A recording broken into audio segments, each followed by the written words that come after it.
It was 1991, and Arnold Copelson and Ann Copelson, two producers, brought me the script Falling Down, written by Ebby Rose Smith. And I thought it just kind of captured the whole zeitgeist of what was going on at that particular time in our world. And I found out later that it was a picture that had been turned down really by everybody. It was an unusual picture to be made by a studio. The tone was different and a little controversial. I don't think that picture would happen in a studio today. It would definitely be the independent arena. But I thought it was just too special and had to be made. You kind of have to remember the setting and the time. It was the end of the Cold War, and many of the major defense industry plants were all based here in LA. And when the wall came down and the Cold War ended, all of these people in the defense industry were given their pink slips and weren't needed anymore. So Falling Down told a story about an American whose life began to fall apart. This character, Defense, who is obviously a very patriotic man, had devoted his life to the defense industry and defending his country, but his job was gone, his family was gone, and when you lose those basic foundations, the rest starts to crumble. I'm not economically viable.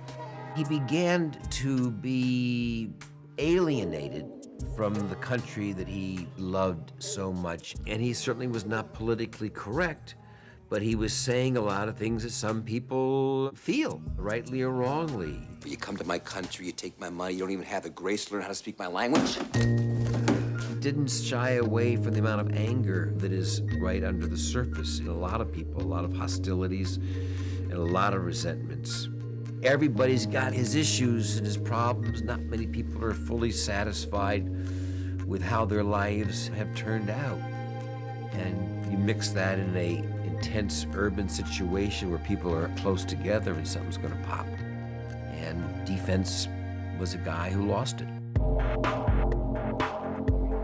I think this was the problem about why the studios did not want to ever do Falling Down, because who's your protagonist? Are you really supporting this guy who's accused of abusing his wife or appears to be somewhat of a racist to some degree? I mean, who do you root for? But I wasn't worried about it too much, and I enjoy the challenge trying to win an audience over. It's dangerous, but I think what happened is audiences understood where this character was coming from. They didn't have to love him, they didn't have to say this was the right way, but they certainly could understand how you can possibly snap one day. And Defense, as he began to sort of look around at the absurdity of what his life had become, he abandoned his car and just began to walk across LA. He was on some other journey, and we didn't know where it was heading, but it was sort of like the lone cowboy, starting at one end of town and working his way through. I could see the theme of being similar to an old Western. And in walking across LA, he was introduced to ethnic groups that he never really had involved with, because in a car society, you can pass through those areas.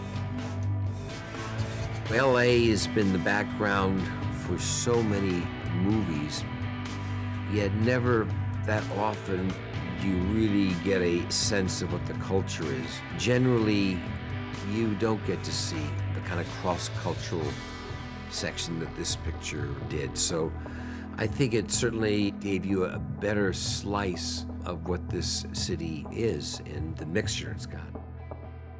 You go now. No trouble. I stay. What do you think of that? I like the Korean grocery scene a lot, which is a very humorous scene. 85 cents. But could be interpreted as being racially provocative. And certainly when Falling Down came out, The Korean Grocers Association picketed and protested vehemently the portrayal of Korean grocers. Drink, 85 cents. You pay or go. But falling down was the vicarious thrill for everybody who ever went to a small market and saw the ridiculous prices. Just standing up for my rights as a consumer. Now these are Vietnam jungle boots. Cost you half as much, last you twice as long, and are great for stomping queers. And then the Army surplus store, that was the dark side. It showed that other extreme, just to remind you that here's that other far side and how dark it could be with a neo-Nazi hiding with ideas and beliefs a lot darker than any of ours. Oh, my God. Oh, my God. Good. Good freedom of religion. Now you get the swing of it.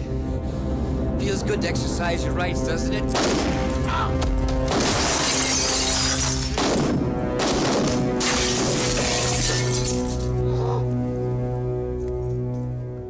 Once a death takes place and you've taken the life of somebody else, there's no way to come back. There is no true repentance. It was the culmination for defense of all the anger and rage that you've seen building. And I think Ebby Rose Smith, the writer, intelligently chose to have him vent that energy on a despicable character. But nevertheless, there is no coming back. From that moment on, he is now on a completely self-destructive mission. What were you gonna do? I don't know. I don't know what I'm gonna do. I think you know exactly what you were gonna do. You were gonna kill your wife and child. No. Yeah. And then you knew it would be too late to turn back. It would be real easy to turn the gun around on yourself. I never thought that he was going to kill them. He just wanted to try to hold on to something that didn't exist anymore. The world had changed, and he wanted so much to return to a life in a world that existed before, and he couldn't. And that's why the very finale of pulling the gun out and then seeing that it's a water pistol was really committing suicide. I would have got you. He was disturbed and in pain and couldn't make sense of the world we were living in. That's the way it had to end. It seems like it's the fulfillment of all the characters. I think that a scene of reconciliation at the end wouldn't have worked. It would have been a cop-out. He's got to go. He's got to go.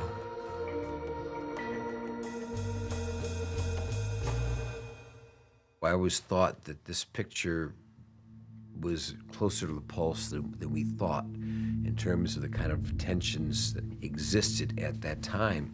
While we were shooting the picture, the Rodney King riots happened. It was a situation where Rodney King was abused by the Los Angeles Police Department, and then the officers were found not guilty and exonerated, and the city blew up, completely blew up. And, one of my strongest memories that I'll never forget was literally finishing up the movie over in the San Fernando Valley, and the riots were in full bloom, and it was like a war zone, plumes of smoke across the city that were progressing towards the west side from downtown LA. When I got my family, I said, well, I think we should get out of here. So we went to the airport.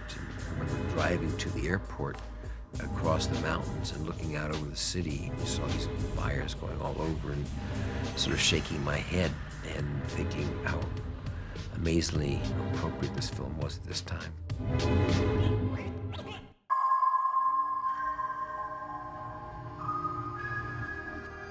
My whole purpose, I guess, of making films is, of course, number one, to entertain.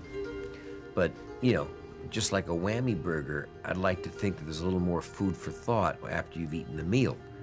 So to come out of a movie like Falling Down and have, been thrilled, scared, laugh, and at the same time have some discussion, I think that's what the magic of films is.